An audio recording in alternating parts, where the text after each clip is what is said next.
राष्ट्र सर्वप्रथम, राष्ट्र सर्वप्रथम, राष्ट्र सर्वप्रथम, राष्ट्र सर्वप्रथम। राष्ट्र सर्वप्रथम की बात कार्यक्रम में आप सभी राष्ट्रवासियों का हार्दिक स्वागत है। प्रधानमंत्री नरेंद्र मोदी ने विकसित भारत 2047 युवाओं की आवाज योजना को वीडियो कॉन्फ्रेंसिंग के जरिए लॉन्च किया है। देश की आजादी के 100 वर्ष पूरे होने तक इस योजना के जरिए भारत को विकसित राष्ट्र बनाने का लक्ष्य रखा गया है। कांग्रेस सांसद धीरज साहू के परिसरों पर छापे में रिकॉर्ड नकदी हुई जब्त, 351 करोड़ रुपए तक पहुंच गई रकम। महुआ मोइत्रा ने खटखटाया सुप्रीम कोर्ट का दरवाजा, लोकसभा से निष्कासन को दी चुनौती। अमित शाह ने राज्यसभा में पेश किए जम्मू और कश्मीर से जुड़े 2 विधेयक, कश्मीरी पंडितों पर हुए अत्याचार की जांच की उठी मांग। मध्य प्रदेश में खत्म हुआ सीएम पद का सस्पेंस, बीजेपी ने मोहन यादव को सौंपी राज्य की कमान। संजय सिंह को सुप्रीम कोर्ट से भी राहत नहीं मिली, न्यायिक हिरासत 21 दिसंबर तक बढ़ी। बीआरएस की के कविता ने की अयोध्या में बन रहे राम मंदिर की तारीफ, कहा हिंदुओं के लिए सपना सच हुआ। दिल्ली की राउज एवेन्यू कोर्ट ने शराब घोटाला मामले में गिरफ्तार दिल्ली के पूर्व मुख्यमंत्री मनीष सिसोदिया को राहत नहीं दी है। कोर्ट ने उनकी न्यायिक हिरासत सोमवार को 10 जनवरी तक बढ़ा दी है। कैप्टन फातिमा वसीम ने सियाचिन ग्लेशियर पर ऑपरेशनल पोस्ट पर तैनात होने वाली पहली महिला मेडिकल ऑफिसर बनकर इतिहास रच दिया है। उत्तर प्रदेश में 1 जनवरी से शुरू होगा डिजिटल सर्वे, 20 दिसंबर तक पूरा कर लिया जाएगा सर्वेयर और सुपरवाइजर का चयन। राष्ट्रपति द्रौपदी मुर्मू आज वाराणसी में महात्मा गांधी काशी विद्यापीठ के 45वें दीक्षांत समारोह में शामिल हुई और समारोह को संबोधित किया। इस दौरान राष्ट्रपति ने उपाधि और पदक प्राप्त करने वाले सभी विद्यार्थियों को शुभकामना दी। इस अवसर पर कार्यक्रम को संबोधित करते हुए राष्ट्रपति ने कहा कि 2 भारत रत्न का इस संस्थान से जुड़ना महात्मा गांधी काशी विद्यापीठ की गौरवशाली विरासत का जीवंत प्रमाण है। भारत रत्न डॉक्टर भगवान दास इस विद्यापीठ के पहले कुलपति थे और पूर्व प्रधानमंत्री लाल बहादुर शास्त्री इस संस्थान के पहले बैच के छात्र रहे थे। उन्होंने कहा कि इस संस्थान के छात्रों से यह अपेक्षा है कि वे अपने आचरण में शास्त्री जी के जीवन मूल्यों को अपनाएंगे। इस दीक्षांत समारोह में उपाधियां और पदक प्राप्त करने वाली सभी विद्यार्थियों को मैं हार्दिक बधाई देती हूँ। विद्यार्थियों की सफलता में योगदान देने वाले आचार्यगण और अभिभावकगण को भी मैं बधाई देती हूँ। बाबा विश्वनाथ की नगरी काशी में आना अपने आप में सौभाग्य की बात है। काशी का अभिप्राय है सदैव प्रकाशमान रहने और सदैव प्रकाशित रखने वाला ज्योतिर्पुंज।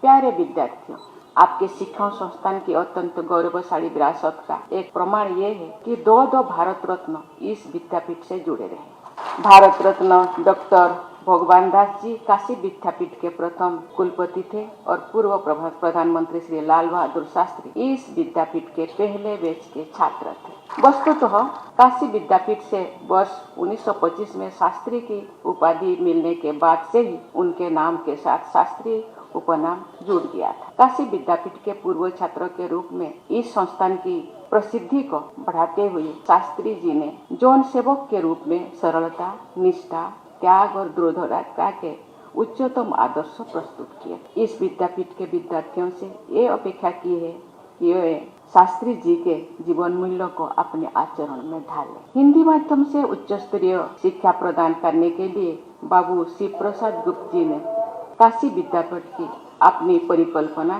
की चर्चा महात्मा गांधी से की थी और गांधी जी ने उसे सहर्ष अनुमोदन प्रदान किया था। हमारे देश की स्वाधीनता के 26 वर्ष पूर्व गांधी जी की परिकल्पना के अनुसार आत्मनिर्भरता तथा स्वराज के लक्ष्य के साथ इस विद्यापीठ की यात्रा शुरू हुई थी। 10 फरवरी 1921 इस विद्यापीठ का उद्घाटन करते हुए महात्मा गांधी ने कहा था कि जितने विद्यालय सरकार के असर में है उनसे हमें विद्या नहीं लेनी चाहिए। यदि हमारे विद्यालय खुलेंगे तो विद्या अपने आप पवित्र हो जाएगी और सहयोग को बढ़ाने के लिए ही इस विद्यापीठ की स्थापना की गई और सहयोग ही हमारे लिए एकमात्र शास्त्र है। इस उद्घाटन समारोह में उपस्थित शास्त्री जी तथा उनके मित्रों ने गांधी जी का भाषण सुनने के बाद काशी विद्यापीठ में अध्ययन करने का निर्णय लिया। इस प्रकार ये विद्यापीठ असहयोग आंदोलन से उत्पन्न संस्था के रूप में हमारे महान स्वाधीनता संग्राम का जीवंत प्रतीक। महात्मा गांधी काशी विद्यापीठ के आप सभी विद्यार्थीगण स्वाधीनता संग्राम के हमारे राष्ट्रीय आदर्शों के ध्वजवाहक। इस विद्यापीठ के प्रथम प्रबंधन बोर्ड के सदस्यों में महात्मा गांधी, लाल लाजपत राय, जमुना लाल बजाज, जवाहरलाल नेहरू, बाबू शिव प्रसाद गुप्त, आचार्य नरेंद्र देव और पुरुषोत्तम दास टंडन जैसे इतिहास निर्माता शामिल थे। यहाँ के असाधारण अध्यापकों की सूची में आचार्य नरेंद्र देव, डॉक्टर संपूर्णानंद और बाबू श्री प्रकाश जैसे मूर्धन्य विद्वानों के नाम सदैव याद रखे जाएंगे। उन आदर्शों पर चलना तथा अमृतकाल के दौरान देश की प्रगति में प्रभावी योगदान देना यहाँ के विद्यालयों द्वारा विद्यापीठ के राष्ट्र निर्माता संस्थापकों के प्रति सच्ची श्रद्धांजलि होगी। प्यारे विद्यार्थियों, ये एक प्रबल लोकमान्यता है कि काशी निरंतर अस्तित्व में बनी रहने वाले विश्व की प्राचीनतम नगरी है। बाबा विश्वनाथ और माँ गंगा के आशीर्वाद से युक्त पूर्ण नगरी काशी सबको आकर्षित करती रही है और करती रहेगी। मुझे ये जानकर बहुत प्रसन्नता हुई है कि आज स्वर्ण पदक प्राप्त करने वाले कुल विद्यार्थियों में 78% संख्या छात्राएं की है। स्नातकों में लगभग 57% छात्राएं हैं तथा स्नातकोत्तर उपाधियां प्राप्त करने वाले विद्यार्थियों में लगभग 68% बेटियां हैं। मंच पर आकर पदक प्राप्त करने वाले 15 विद्यार्थियों में 11 छात्राएं हैं। उच्च शिक्षा संस्थानों में बेटियों के बेहतर प्रदर्शन में विकसित भारत और बेहतर समाज की झलक दिखाई देती है। मुझे विश्वास है कि वर्ष 2047 तक भारत को विकसित देश के रूप में स्थापित करने के राष्ट्रीय संकल्प सिद्ध करने में महात्मा गांधी काशी विद्यापीठ के विद्यार्थियों और आचार्यों का महत्वपूर्ण योगदान रहेगा। प्रधानमंत्री नरेंद्र मोदी ने आज वीडियो कॉन्फ्रेंसिंग के माध्यम से विकसित भारत 2047 युवाओं की आवाज कार्यक्रम को लॉन्च किया। इस दौरान कार्यक्रम को संबोधित करते हुए पीएम मोदी ने कहा कि आज विकसित भारत के संकल्पों को लेकर बहुत ही अहम दिन है। उन्होंने विकसित भारत के निर्माण से जुड़ी इस वर्कशॉप के आयोजन के लिए सभी गवर्नर्स को विशेष बधाई दी। इसके साथ ही पीएम ने कहा कि देश की युवा शक्ति को दिशा देने का दायित्व जिन साथियों पर है उनको आप एक मंच पर लाए हैं। शिक्षण संस्थानों की भूमिका व्यक्ति निर्माण की होती है और व्यक्ति निर्माण से ही राष्ट्र निर्माण होता है और आज जिस कालखंड में भारत है उसमें व्यक्ति निर्माण का अभियान बहुत ज्यादा अहम हो गया है। पीएम मोदी ने सभी को वॉइस ऑफ यूथ वर्कशॉप सफलता के लिए अग्रिम शुभकामना दी। आज विकसित भारत के संकल्पों को लेकर बहुत ही अहम दिन है। मैं सभी गवर्नर्स को विशेष बधाई दूंगा कि उन्होंने विकसित भारत के निर्माण से जुड़ी इस वर्कशॉप का आयोजन किया है। देश की युवा शक्ति को दिशा देने का दायित्व जिन साथियों पर है उनको आप एक मंच पर लाए हैं। शिक्षण संस्थानों की भूमिका व्यक्ति निर्माण की होती है और व्यक्ति निर्माण से ही राष्ट्र निर्माण होता है और आज जिस कालखंड में भारत है उसमें व्यक्ति निर्माण का अभियान बहुत ज्यादा अहम हो गया है। मैं आप सभी को वॉइस ऑफ यूथ वर्कशॉप की सफलता के लिए अग्रिम शुभकामनाएं देता हूं। साथियों, हर देश को इतिहास एक ऐसा कालखंड देता है जब वो अपनी विकास यात्रा को कई गुना आगे बढ़ा लेता है। ये भारत के इतिहास का वो कालखंड है जब देश एक क्वांटम जंप लगाने जा रहा है। हमारे इर्द गिर्द ही ऐसे अनेक देशों के उदाहरण हैं जिन्होंने एक तय समय में ऐसा ही क्वांटम जंप लेकर खुद को विकसित बना लिया। इसलिए ही मैं कहता हूं, भारत के लिए भी यही समय है सही समय है। हमें इस अमृत काल के पल पल का लाभ उठाना है। हमें एक भी पल गंवाना नहीं है। साथियों, हम सभी के सामने प्रेरणा के लिए आजादी का हमारा लंबा संघर्ष भी है। जब हम एक ध्येय के साथ, एक जोश, एक जज्बे के साथ आजादी को अंतिम लक्ष्य मानकर मैदान में उतरे, तब हमें सफलता मिली। इस दौरान सत्याग्रह हो, क्रांति का रास्ता हो, स्वदेशी को लेकर जागरूकता हो, सामाजिक और शैक्षिक सुधार की चेतना हो, ये सारी धाराएं एक साथ मिलकर आजादी के आंदोलन की ताकत बन गई थी। इसी कालखंड में काशी हिंदू विश्वविद्यालय, Lucknow Vishwavidyalaya, Vishwa Bharati, Gujarat Vidyapith, Nagpur university, Annamalai university, Andhra university, university of Kerala, ऐसे अनेक संस्थानों ने देश की चेतना को सशक्त किया। यही वो कालखंड था जब हर धारा में युवाओं के भीतर आजादी को लेकर नई चेतना का संचार हुआ। आजादी के लिए समर्पित एक पूरी युवा पीढ़ी खड़ी हो गई। एक ऐसा विचार देश में बन गया कि जो भी करना है वो आजादी के लिए करना है और अभी करना है। साथियों, हमें प्रगति के जिस रोड मैप पर चलना है वो सिर्फ सरकार तय नहीं करेगी, उसे देश तय करेगा। देश के हर नागरिक का इनपुट उसमें होगा, सक्रिय भागीदारी इसमें होगी।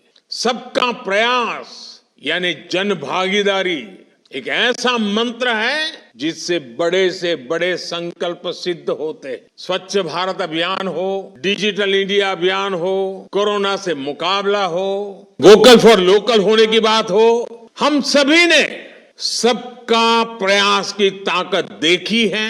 सबका प्रयास से ही विकसित भारत का निर्माण होना है। आप सभी विद्वज्जन स्वयं भी देश के विकास के विजन को शेप करने वाले लोग हैं, युवा शक्ति को चैनलाइज करने वाले लोग हैं। इसलिए आपसे अपेक्षाएं कहीं अधिक हैं। ये देश का भविष्य लिखने का एक महाअभियान है। आपका हर सुझाव विकसित भारत की इमारत की भव्यता को और निखारेगा। एक बार फिर आप सभी को आज के इस वर्कशॉप की तो शुभकामनाएं देता हूं, लेकिन आज से जो आंदोलन शुभारंभ हो रहा है और मेरा पक्का विश्वास है कि 2047 तक हम विकसित भारत बना सकते हैं, मिलकर के बना सकते हैं। आज यात्रा का आरंभ हो रहा है। नेतृत्व शिक्षाविदों के हाथ में है, नेतृत्व विद्यार्थियों के हाथ में है, नेतृत्व शिक्षण जगत की इंस्टीट्यूशंस के हाथ में है। और ये अपने आप में देश बनाने वाली और स्वयं को भी बनाने वाली पीढ़ी का कालखंड है। उन सब के लिए मेरी बहुत बहुत शुभकामनाएं हैं। डॉक्टर सुधांशु त्रिवेदी ने राज्यसभा में जम्मू कश्मीर आरक्षण और जम्मू कश्मीर पुनर्गठन विधेयक 2023 के विषय में बात करते हुए कहा कि केंद्रीय गृह मंत्री अमित शाह द्वारा जो जम्मू कश्मीर आरक्षण विधेयक पेश किया गया है उसका समर्थन करता हूं। उन्होंने कहा कि दुख की बात है कि स्वतंत्रता के 75 वर्ष बाद 2019 से पहले तक समाधान के लिए लंबा समय लगा, लेकिन पीएम मोदी और गृह मंत्री शाह के नेतृत्व में अगस्त 2019 में इसका समाधान हुआ। माननीय सभापति महोदय, आज माननीय गृह मंत्री जी के द्वारा जो जम्मू कश्मीर आरक्षण विधेयक रखा गया है, इसका समर्थन करते हुए मैं कहना चाहूंगा, जम्मू कश्मीर के सामने स्वतंत्रता के बाद से अगर मैं कहूं तो एक मिश्रित भावना आती, क्योंकि हम कहते हैं कि भारत दुनिया का सबसे प्राचीनतम राष्ट्र है, मोस्ट एंशिएंट सिविलाइजेशन है, लिविंग सिविलाइजेशन। उत्तर से दक्षिण तक सारे राज्यों के नाम बदल गए, एक ही राज्य है जिसका प्राचीन काल में जो नाम था नीलमत पुराण में यदि कश्मीर था तो आज भी कश्मीर है। परंतु दुख की बात यह है कि स्वतंत्रता के 75 वर्ष बाद, मतलब 2019 से पहले तक वो समाधान ही नहीं हो पाया था। समाधान के लिए इतना लंबा समय लगाना पड़ा। वो ट्रांजिएंट एंड टेम्परेरी फेज के लिए आह को चाहिए एक उम्र असर होने तक 3 पीढ़ियां गुजर गईं। तब जाके जब हमारे गृह मंत्री अमित शाह जी ने और प्रधानमंत्री श्री मोदी जी ने वो हिम्मत दिखाई तो अगस्त 2019 में उससे मुक्ति मिली। तीन प्रकार की समस्याएं कश्मीर के पास रही थी, जिसे हम 3D कह सकते हैं। डिलिमिटेशन थी, डोमिसाइल थी एंड डेवलपमेंट। हमारी सरकार ने 2019 के बाद तीनों के बारे में समग्र रूप से विचार करना शुरू किया, और जैसा कि इस विधेयक में है कि आरक्षण से वंचित वर्गों को समुचित, न्यायपूर्ण, न्याय संगत आरक्षण की व्यवस्था सुनिश्चित कराई गई। पुनर्गठन को न्याय संगत बनाकर संतुलित विकास का मार्ग प्रशस्त किया जा रहा है। विस्थापितों के लिए बहाली और विकास के नए अवसर उपलब्ध कराए जा रहे हैं। 2019 के विधेयक के द्वारा जम्मू कश्मीर विधानसभा में 83 सीटें थी, उन्हें बढ़ाकर 90 किया गया, जिसमें 6 शेड्यूल कास्ट के लिए आरक्षित थी, परंतु शेड्यूल ट्राइब्स के लिए नहीं थी। इसमें पहली बार 9 सीटें अनुसूचित जनजाति के लिए आरक्षण की गई हैं। और अब जम्मू में पहले 37 सीटें होती थी, अब 43 होंगी, और कश्मीर में इससे पहले 46 और थी, अब 47 होंगी। पाकिस्तान ऑक्यूपाइड कश्मीर की यथावत रहेंगी। नामित सदस्य पहले 2 थे, अब 5 होंगे, जिनमें की 1 महिला और 1 पाकिस्तान अधिकृत कश्मीर से भी होगा। अतः हम कह सकते हैं कि हम अब व्यवस्था को न्याय संगत और युक्तपूर्ण प्रतिनिधित्व की तरफ ले जा रहे हैं। परंतु सभापति महोदय, जो गृह मंत्री जी ने आरक्षण का विषय रखा है, जब ये बात हम करते हैं तो हमारे हृदय में एक अलग वेदना उत्पन्न होती है, क्योंकि पहली बार अब जाके 2019 के बाद वाल्मीकि समाज को अपना वह समुचित स्थान मिला है। दुख की बात है कि स्वतंत्रता के बाद इस देश में एक ऐसी व्यवस्था थी जहां जन्म से यह तय था कि जिस व्यक्ति ने जो व्यवसाय किया है, यदि वह सफाई कर्मचारी थे तो उनके बेटे बेटी सफाई कर्मचारी ही रहेंगे, चाहे वो पीएचडी क्यों न कर लें। सोचिए, ऐसी अन्यायपूर्ण व्यवस्था स्वतंत्र भारत में चलती रही, और उससे मुक्ति का मार्ग अब जाकर प्रशस्त हुआ है। एक वो थे जिन्होंने वाल्मीकि समाज के साथ ये किया, एक हमारी सरकार है कि जब भव्य श्री राम मंदिर बन रहा है तो उस परिसर में महर्षि वाल्मीकि का भी एक मंदिर बन रहा है। ये हमारी सोच और उनकी सोच में यह अंतर है। विकास की नई ऊंचाइयों की तरफ जम्मू कश्मीर आज बढ़ता हुआ नजर आ रहा है। आज 70% आतंकवाद की घटनाओं में कमी आई है। 9 साल पहले सिविलियन जो कैजुअलिटीज थी उनमें 72% की कमी आई है। सुरक्षा बलों में 60% की कमी आई है। 2010 में जो पत्थरबाजी की घटनाएं थी 2654 होती थी, अब 2023 में कोई नहीं होती। 2010 में 112 लोग पत्थरबाजी की घटनाओं में नागरिक मारे गए थे, 2023 में एक भी नहीं है। 2010 में 6235 सिक्योरिटी पर्सनल इंजर्ड हुए थे, 2023 में एक भी नहीं है। और 2010 में 132 ऑर्गेनाइज स्ट्राइक हुई थी, 2023 में कोई भी नहीं है। 2010 में 70 घटनाएं हुई थी सीज फायर वायलेशन की, 2023 में 2 हुई हैं। और इस प्रकार हम ये कह सकते हैं कि कश्मीर के अंदर एक भारी बदलाव और एक सकारात्मक दिशा में दिखाई पड़ रहा है। और इसके लिए विकास के नए मार्ग के ऊपर कश्मीर इस प्रकार से प्रशस्त होता हुआ जा रहा है कि धारा 370 के हटने के बाद जो कश्मीर का डोमेस्टिक प्रोडक्ट था, जीएसडीपी था, जो 1 लाख करोड़ रुपए था, वो 5 साल में बढ़कर 2,27,000 करोड़ रुपए से अधिक हो गया है। सरकार ने कई लार्ज रिक्रूटमेंट ड्राइव स्टार्ट किए हैं, जिसमें 29,813 लोग अब तक रिक्रूट किए जा चुके हैं और एडिशनल 5,523 वैकेंसीज क्रिएट की गई हैं। जम्मू कश्मीर ने इन्वेस्टमेंट के जो प्रपोजल आए हैं वो 66,000 करोड़ रुपए के हैं, और जो डायरेक्ट एम्प्लॉयमेंट और उसके द्वारा जो इनडायरेक्ट एम्प्लॉयमेंट क्रिएट होगा वो 2.9 लाख तक के व्यवसाय के अवसर क्रिएट हो सकते हैं। अभी समय है एक ब्रेक का, हम चलते हैं ब्रेक पर, आप कहीं जाए नहीं, छोटा सा break. Powered by Kamal Buildtech Private Limited, fulfilling promises. With our professional team and experience of delivering projects, in past we guarantee you peace of mind and top quality work in an affordable price. और अधिक खबरों के लिए आप हमारे YouTube channel दैनिक India दर्पण को अभी सब्सक्राइब करें और नोटिफिकेशन के लिए बेल आइकन को प्रेस करना ना भूलें। राष्ट्र सर्वप्रथम की बात कार्यक्रम में ब्रेक के बाद एक बार फिर आप सभी राष्ट्रवासियों का स्वागत। देहरादून में प्रांतीय रक्षक दल के स्थापना दिवस के अवसर पर आयोजित कार्यक्रम में मुख्यमंत्री पुष्कर सिंह धामी ने प्रतिभाग किया। इस दौरान मुख्यमंत्री पुष्कर सिंह धामी ने पीआरडी जवानों को स्थापना दिवस की शुभकामना देते हुए कहा कि आपदा जैसी मुश्किल घड़ी में जवान डटकर सामना करते हैं। इस हौसले की वजह से हम मिलकर मुश्किल हालात का सामना कर पाते हैं। सीएम ने कहा कि राज्य सरकार ने आपके साहस और सेवा को प्राथमिकता देते हुए अनेक कदम उठाए हैं। मैं सबसे पहले तो आप सभी को आज प्रांतीय रक्षक दल पीआरडी के स्थापना दिवस की बहुत शुभकामनाएं देता हूं, बहुत बधाई देता हूं। गत वर्ष भी मुझे आप सबके कार्यक्रम में सम्मिलित होना था, लेकिन किसी एक अन्य कार्यक्रम में आवश्यक रूप से जाने के कारण से मैं आप सबके बीच में नहीं आ पाया था और मन में बहुत इच्छा थी इस वर्ष मैं आप सबके बीच में आ पाया, इस शुभ अवसर मुझे मिला, मैं अपना सौभाग्य समझता हूँ कि इतना सुंदर कार्यक्रम, इतनी सुंदर रैती परेड आप सबके द्वारा यहाँ पर की गई है। युवा कल्याण एवं प्रांतीय रक्षक दल के हमारे समर्पित स्वयंसेवकों को निश्चित रूप से देखना, उनके बीच में आना, उनका सम्मान करना, मैं स्वयं का मतलब अपने आप में मैं सोचता हूँ कि आप सबका सम्मान करना स्वयं का सम्मान से भी बढ़कर है। या जहाँ पर भी कमी होती है, जहाँ कम और वहाँ हम, इस प्रकार का एक घोष वाक्य पीआरडी के लिए मैं कह सकता हूँ। और मैंने पिछले दिनों सिलक्यारा टनल रेस्क्यू के दौरान भी अपने पीआरडी जवानों की वहाँ पर उपस्थिति देखी और आप सब स्वयंसेवक अपनी निरंतर सेवा समर्पण भाव से समाज में एक सकारात्मक जो परिवर्तन लाना है, उत्तराखंड को आगे बढ़ाना है और अनेकों क्षेत्रों में जो हमारी आज एक इमेज बन रही है, उस इमेज में आप सबका भी बहुत बड़ा योगदान है। आपके उत्साह और समर्पण ने हमें एक मजबूत एवं सुरक्षित समाज की दिशा में कदम से कदम बढ़ाने का हौसला दिया है। भाइयों बहनों, प्रांतीय रक्षक दल के माध्यम से की जा रही सेवाएं, सामाजिक सुरक्षा कार्य, आपदा प्रबंधन, यातायात व्यवस्था, आपकी सहायता निश्चित रूप से जहां पूरे समाज को, हमारी सरकार को और आने वाले लोगों को दी जा रही है, वो अनुकरणीय है। राज्य सरकार ने भी आपके साहस और सेवा को प्राथमिकता देते हुए अनेकों कदम उठाए हैं। पीआरडी स्वयंसेवकों के जो हमारे मृतक आश्रित है, उनके पंजीकरण का शासनादेश होना, जारी होना, इसमें एक महत्वपूर्ण कदम है। अभी तक 116 मृतक आश्रितों को पंजीकृत किया गया है। इनमें से 70 मृतकों के आश्रितों को रोजगार प्रदान किया गया है, जिसमें 25 हमारी बहनें हैं, महिलाएं हैं। हमारी सरकार ने आप सभी की पारिवारिक सुरक्षा और संरक्षण हेतु भी कदम उठाया है।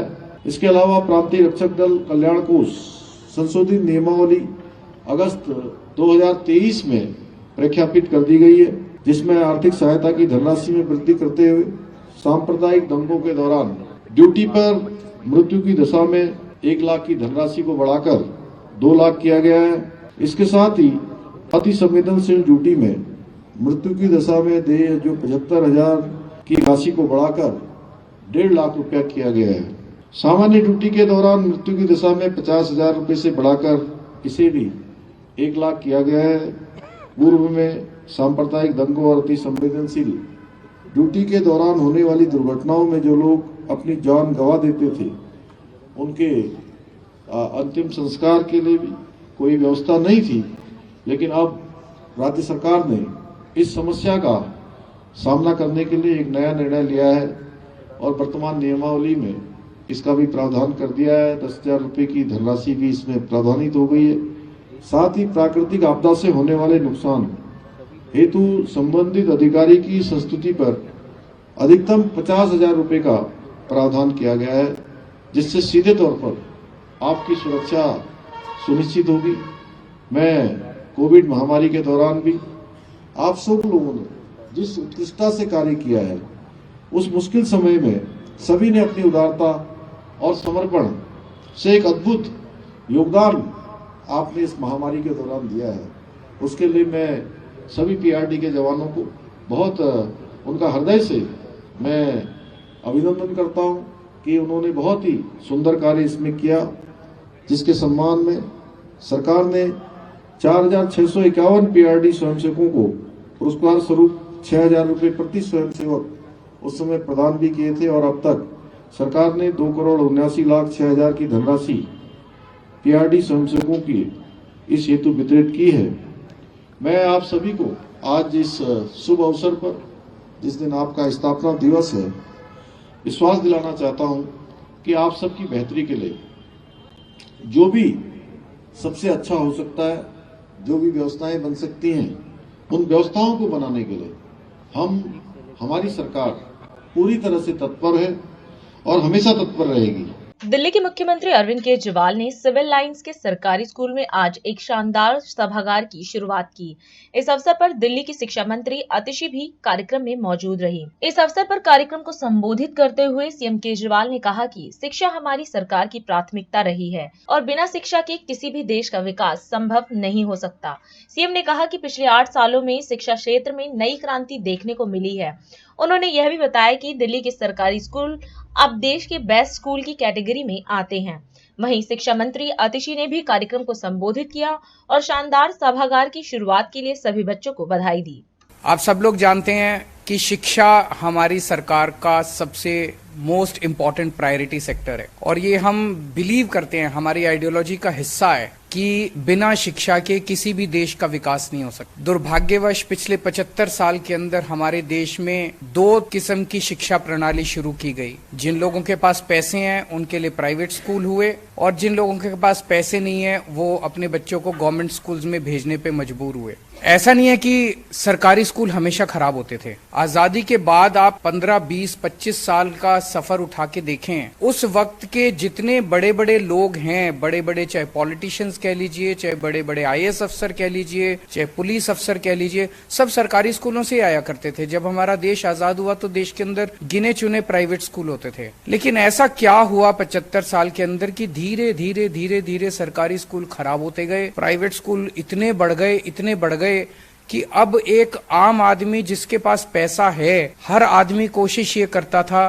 कि भाई 2 पैसे कमा के, 2 पैसे बचा के, एक टाइम की रोटी कम खा के अपने बच्चों को मैं प्राइवेट स्कूल में पढ़ाऊं, चाहे बेकार से बेकार प्राइवेट स्कूल हो, सरकारी स्कूल में नहीं भेजना चाहते थे। और धीरे धीरे सरकारी स्कूलों का जो पतन है वो इतना तेजी से होता गया कि जब हमारी सरकार बनी, मेरे को याद है उस टाइम पूरे देश के अंदर एक स्कूलों के और एजुकेशन के प्राइवेटाइजेशन का माहौल चल रहा था। इसे हमने बदला है। पिछले 8 साल के अंदर जो ट्रांसफॉर्मेशन एजुकेशन सेक्टर का हुआ है हर क्षेत्र के अंदर, ये बहुत सकारात्मक है। जिस तरह से सरकारी स्कूलों के अंदर टीचर्स की ट्रेनिंग की जा रही है, प्रिंसिपल्स को अब्रॉड भेजा जा रहा है, मुझे नहीं लगता कोई भी प्राइवेट स्कूल इतना पैसा खर्च करके अपने टीचर्स को और प्रिंसिपल्स को इस किस्म की ट्रेनिंग देता है। तो अब सरकारी स्कूल, हमारे दिल्ली के जो सरकारी स्कूल हैं वो देश के गिने हुए बेस्ट स्कूल्स की कैटेगरी में अब आते हैं। और अब यही ट्रांसफॉर्मेशन का सिलसिला हमने पंजाब में शुरू किया, बिकॉज हमारी आइडियोलॉजी है कि देश को अगर हमें बदलना है तो हम 4 लोग जो बैठे हैं स्टेज पे हम नहीं बदल सकते, हम तो बहुत छोटे लोग हैं। देश को तो आप ही लोग बदलोगे और आप लोगों को सशक्त करने के लिए, आप लोगों को एम्पावर करने के लिए शिक्षा सबसे बड़ा हथियार है। और मैं समझता हूं कि ये जो शिक्षा को ठीक करने का सिलसिला है धीरे धीरे तेजी से फैलेगा। अब सब लोग, बाकी सरकारों को भी लगने लगा है कि शिक्षा को बदलना चाहिए। अब कोई सरकार ये नहीं कह सकती, कोई पार्टी ये नहीं कह सकती कि ये हो नहीं सकता। पहले सरकारें कहती थी यार सरकारी स्कूल ठीक नहीं हो सकते, सरकार, government can not run schools. हमने दिखा दिया government can run schools. School चलाना, स्वास्थ्य सेवाएं देना, अच्छा इलाज करना, ये तो बेसिक जिम्मेदारी है किसी भी जिम्मेदार सरकार की। नहीं तो हम टैक्स किस बात का देते हैं? लाखों करोड़ों रुपए का टैक्स देते हैं। किस चीज का टैक्स देते हैं? इसीलिए तो देते हैं कि हमें अच्छी शिक्षा मिलेगी, अच्छी बिजली मिलेगी, अच्छा पानी मिलेगा, अच्छी स्वास्थ्य सेवाएं मिलेगी। तो मुझे बेहद खुशी आज आपका ये ऑडिटोरियम देख के, और स्कूल के बारे में भी मैंने आने से पहले सारा पता किया था। बहुत शानदार स्कूल आप लोगों का हो गया है। मैं आप सभी बच्चों को बधाई देता हूँ, आप इतने अच्छे स्कूल से पढ़ रहे हैं। सभी पेरेंट्स को बधाई देता हूँ कि आपके बच्चे इतने अच्छे स्कूल से पढ़ रहे हैं। भगवान करे आप आगे जिंदगी में खूब तरक्की करो और खूब देश का नाम रोशन करो। Thank you. हमारे प्यारे बच्चों, आप सबको बहुत बहुत बधाई, बहुत बहुत मुबारकबाद इस शानदार ऑडिटोरियम के आज के उद्घाटन के लिए। हम अक्सर कई बार जब स्कूल के बिल्डिंग के उद्घाटन के लिए जाते हैं तो ये बात तो अक्सर ध्यान में आती है कि शायद आज हमारे सरकारी स्कूल की बिल्डिंग्स ने प्राइवेट स्कूलों को पीछे छोड़ दिया है। लेकिन सर, आज इस ऑडिटोरियम को देख के लगता है कि आज हमारे सरकारी स्कूल की बिल्डिंग्स ने बड़े बड़े मल्टीप्लेक्सेस को भी पीछे छोड़ दिया है। इतना शानदार यहाँ पे हमारा स्कूल ऑफ स्पेशलाइज्ड एक्सीलेंस राजनिवास मार्ग में ये ऑडिटोरियम बना है। मैं खुद दिल्ली से मैंने अपनी स्कूलिंग करी है। दिल्ली के एक प्राइवेट स्कूल में मैं पढ़ती थी और मैं आपको 100% श्योरिटी के साथ कह सकती हूँ कि दिल्ली के किसी भी प्राइवेट स्कूल में ऐसा मल्टीप्लेक्सेस को पीछे छोड़ने वाला ऑडिटोरियम आपको नहीं मिलेगा जो आज हमारे स्कूल ऑफ स्पेशलाइज्ड एक्सीलेंस राजनिवास मार्ग में यहाँ पे जिसकी शुरुआत हुई है। जो बच्चे आज यहाँ पे चाहे कंपेयर कर रहे हैं, कल्चरल परफॉर्मेंस कर रहे हैं, हमारी ऑडियंस में बैठे हुए हैं, आज हमें 14-15 साल के यंग बच्चों की तरह, टीनेजर्स की तरह दिख रहे हैं, पर आने वाले 10-15 सालों में इन्हीं बच्चों का नाम हम देश की हेडलाइंस में देखेंगे, देश के लीडर्स के माध्यम से देखेंगे। और मैं हमारे मुख्यमंत्री का धन्यवाद करना चाहूंगी कि उन्होंने शुरू से शिक्षा को इस सरकार की पहली प्राथमिकता बनाया है, इतना समय और हम सबको प्रोत्साहन दिया है कि आज हम यहाँ तक पहुंच पाए। Thank you. और अधिक खबरों के लिए आप हमारे YouTube चैनल दैनिक इंडिया दर्पण को अभी सब्सक्राइब करें और नोटिफिकेशन के लिए बेल आइकन को प्रेस करना ना भूलें। आज हम इस कार्यक्रम में आपसे विदा लेते हैं। आप अन्य खबरों के लिए बने रहे।